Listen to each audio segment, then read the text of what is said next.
जाता है और छत्तीसगढ़ राज्य स्थापना दिवस 1 नवंबर को प्रदेश स्तर में मनाया जा रहा है। उसी बीच बलौदाबाजार जिले की अगर बात करें तो बलौदाबाजार जिले को उद्योग की नगरी के नाम से जाना जाता है, लेकिन बलौदाबाजार जिले के पलारी विकास खंड ग्राम मुसवाडी एक किसान जो 30 साल से पहले से खेती करते आ रहे थे, आज उनको प्रदेश स्तरीय सम्मान मिलने वाला है। छत्तीसगढ़ को यूं ही धान का कटोरा नहीं कहते हैं, उद्योग की नगरी कहे जाने वाले जिले से भी किसान प्रदेश स्तर पे अपना परचम लहरा रहे हैं। आप देख रहे होंगे पीछे पूरी हरियाली है और ये हरियाली कहीं और का नहीं है, वो उन किसान का है जिनको सम्मान मिलने वाला है। सबसे पहले तो आपका ईटीवी भारत में नमस्कार है। नमस्कार जी, आपका परिचय जानना चाहेंगे कि और आपको क्यों सरकार ने इस सम्मान के लिए चुना और कौन सा सम्मान आपको मिलने वाला है? मैं वामन कुमार टिकरिया, ग्राम मुसवाडी, विकासखंड पलारी, जिला बलौदाबाजार का रहने वाला हूँ। इस बार कृषि के क्षेत्र में जो राज्य अलंकरण पुरस्कार होता है, डॉक्टर खूबचंद बघेल कृषक रत्न पुरस्कार, ये किसान को मिलता है, जो इस बार मुझको मिला है। इसके लिए मैं अपने आप को बहुत गर्व महसूस कर रहा हूँ और मेरे क्षेत्र के जनता और किसान भी अपने आप को गौरवान्वित महसूस कर रहे हैं, जिसके लिए मैं बहुत आभारी हूँ। ये पूछ रहा था कि चयन हुँ। का खबर सुनकर हुँ। आपको कैसा लगा और कहाँ से पता चला कि आपका जो नाम है, वो आपका चयन हो चुका है?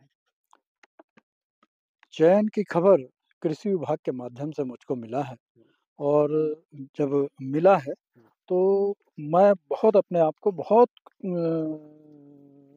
गौरवान्वित और प्रफुल्लित महसूस किया है मैंने।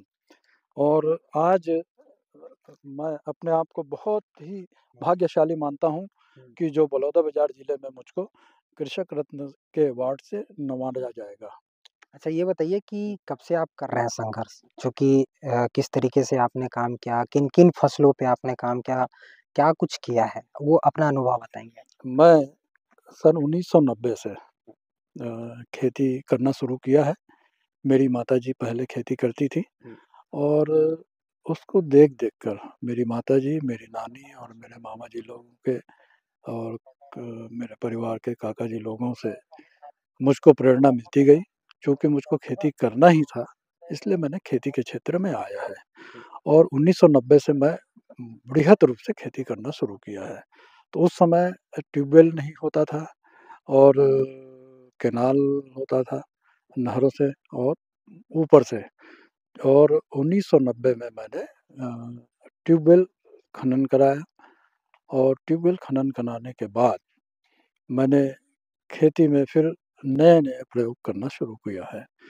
जो पहले धान में भी बहुत सारे प्रयोग किया है। तो आज मैं जैविक खेती में लगभग जैविक खेती ही कर रहा हूँ, लगभग 5 एकड़ में जैविक खेती करता हूँ, बाकी खेतों में व्यावसायिक रूप से धान की खेती करता हूँ। धान की फसल, हुँ। वो तो छत्तीसगढ़ में मशहूर है, छत्तीसगढ़ को धान का कटोरा भी कहते हैं। हुँ। लेकिन धान के अलावा और क्या-क्या आप खेती करते हैं? धान के अलावा मैं उद्यानिकी फसलों में भी मेरी रुचि रही है और उद्यानिकी फसलों के कारण मैं अमरूद का, जो आप ये देख रहे हैं, अमरूद का पौधा लगा हुआ है। लगभग करीब 100 डेढ़ 100 पौधा, जिसमें लगभग 10 वैरायटी अमरूद का है मेरे पास। इलाहाबादी सफेदा, ललित और अन्य कई वैरायटी हैं। और बेर का मेरे पास लगभग आज की उसमें लगभग 8 या 9 वैरायटी मेरे पास बेर का है। करौंदा भी लगा हुआ है और जिमीकंद भी लगाता हूँ मेढ़ों में और गेंदा की खेती भी करता हूँ, लेकिन इस साल मैं नहीं लगा पाया गेंदा किसी कारणों से, और फूलों की खेती में भी मेरा वो है। आधुनिक समय में आप जैविक खेती कर रहे हैं। पहले की जो किसानी हुआ करती थी, वो ज़्यादातर जैविक होती थी और अभी केमिकल युक्त बहुत सारे कीटनाशक आ गए हैं, तरह-तरह की बीमारियाँ आ गई हैं। इसको आप किस तरीके से देखते हैं? क्योंकि 30 साल पहले की अगर खेती की बात करें और आज के समय की खेती की बात करें तो? वैसे मैं जब से खेती शुरू किया है मैंने, तो मैं तो फर्टिलाइज़र का उपयोग मेरा बहुत ही कम है और पेस्टिसाइड तो मैंने आज तक खरीदा ही नहीं है। पेस्टिसाइड्स का प्रयोग तो करता ही नहीं मैं। तो लगभग एक प्रकार से मेरा जो खेती का वो है, हालाँकि उत्पादन 1 कुंटल कम हो, लेकिन दवाई और फर्टिलाइज़र उतन है अ दवाई और फर्टिलाइज़र का खर्च बच जाता है, तो उत्पादन 1 कुंटल कम होने से उतना फ़र्क नहीं पड़ता और उससे ज़्यादा हमको खर्च हो जाता है। जैसे अपन अत्यधिक फर्टिलाइज़र डालें, अत्यधिक पेस्टिसाइड का उपयोग करेंगे, तो हमको और नुकसान होता है। हुँ।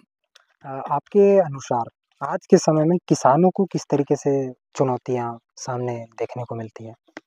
आज के समय में किसानों को सबसे बड़ी चुनौती है अगर श्रमिक की समस्या है। पहला समस्या तो श्रमिक ही है और उसके लिए तब तो आधुनिकीकरण हो गया है। रोपाई के लिए मशीन आ गया है और बुवाई के लिए सीड ड्रिल भी आ गया है और कटाई के लिए हार्वेस्टर भी है। तो थोड़ी-सी मतलब आधुनिकीकरण भी हमको एडॉप्ट करना पड़ेगा, लेकिन बगैर श्रमिक के अपन कुछ नहीं कर सकते। श्रमिक हमको लगेगा ही, चाहे किसी भी क्षेत्र में जाएँ।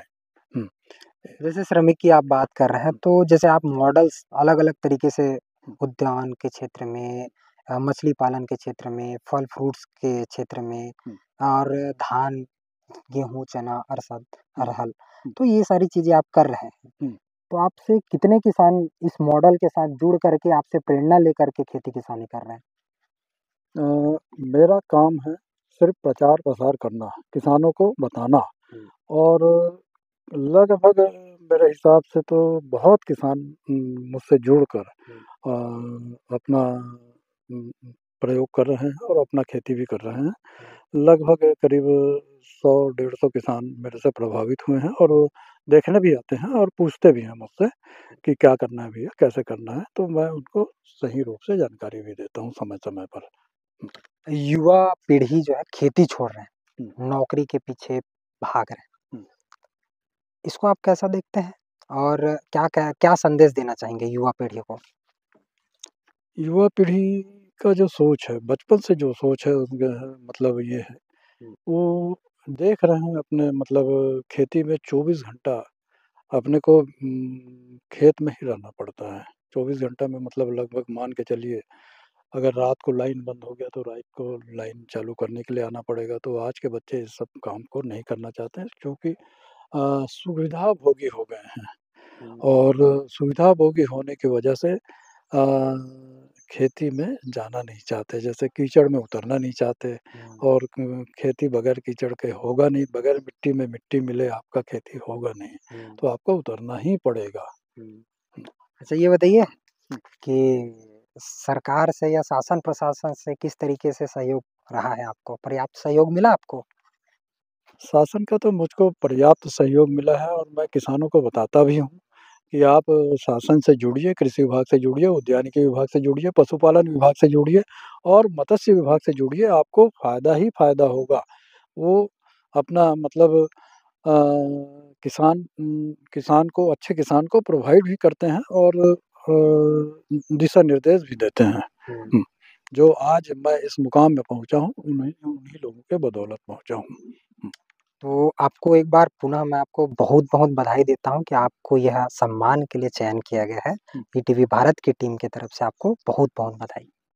धन्यवाद, जय हिंद, जय छत्तीसगढ़। एक चीज़ और आपसे पूछना चाहूँगा, एक आखिरी सवाल। हुँ, आपको जो सम्मान मिल रहा है डॉक्टर खूबचंद बघेल। हुँ।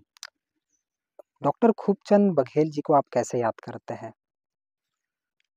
डॉक्टर खूबचंद बघेल छत्तीसगढ़ के स्वप्न दिष्टा रहे हैं और चूँकि डॉक्टर खूबचंद बघेल को तो मैंने देखा ही नहीं है और उनके बारे में जो सुना है, पढ़ा है, उसके आधार पर मैं बोल सकता हूँ डॉक्टर खूबचंद बघेल एक बहुआयामी प्रतिभा के धनी रहे हैं और फ्रीडम फाइटर भी रहे हैं और हम सुन रहे हैं और उनके मतलब दिशा निर्देश में उनके जो वो हैं, उनको अपन पालन करते हुए खेती कर रहे हैं। तो ये थे वामन टिकरिया। वामन टिकरिया बलौदाबाजार जिले की मिट्टी के वो पहले किसान जिनको डॉक्टर खूबचंद बघेल अवार्ड मिलने जा रहा है। राज्योत्सव में इनको सम्मानित किया जाएगा रायपुर में जो कार्यक्रम है 5 दिवसीय, उस 5 दिवसीय अंदर में किसी भी दिन इनको सम्मानित किया जा सकता है। बलौदाबाजार की मिट्टी से जन्मे वामन टिकरिया अगर आप ठान लें तो खेती करके भी आप बहुत अच्छा आमदनी अर्जित कर सकते हैं, क्योंकि आज के समय में लोग खेती किसानी में मेहनत ज़्यादा होने की वजह से ज़्यादातर लोग खेती को छोड़ रहे हैं। लेकिन किसान अन्न ही नहीं उगाएगा तो बाकी लोग क्या खाएंगे। तो वामन टिकरिया की यह कहानी यह बताती है कि अगर बदलाव लाना है तो खेत से भी जो है विज्ञान तक जाने की बल और ऊर्जा मिलती है। ईटीवी भारत के लिए बलौदाबाजार से चंद्रकांत वर्मा की रिपोर्ट।